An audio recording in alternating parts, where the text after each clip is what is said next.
eskatu genuen elkarrizketa bat kontseilariarekin, osasun kontseilariarekin, oso kezkaturik gaude egoera dagoen moduan. Esan zuten aurten izango dugula Nafarroako osasun lege berria, eta ez dugu zoriborroa. Orduan, bere momentuan elegite pilo bat aurkeztu ziren, eta orain, ez dugu beste zoriborro bat, berria, ez dakigu zenbat elegite onartu duten, dituzten, edo zenbat ez, eta, informazio hori gabe jarraitzen dugu. Batez ere hitz egin dute atentzio primariari buruz eta lege foralari buruz, eta presupuestoei buruz ere. Lehenengo arreta dela eta ezer berezirik ez dago.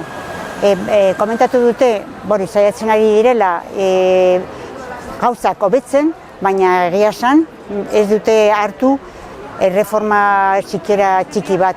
Gauzak zeunden bezala jarraitzen dute. Zehazmeaz presupuestoen dirua emateko lehenengo arretari ez da gauza hondirik. 14%, lehenengo arreta da importanteena osasun publiko sistema batean. Lege forala dela eta esan dute, komentatu omen dute, abendurako alegazioak erantzuna izanen direla. Plataformako komentatu diete, beharrezkoa dela behingoz bukatzea legea eta alegazioak erantzutea, eta ea behingoz legea bukatzen den.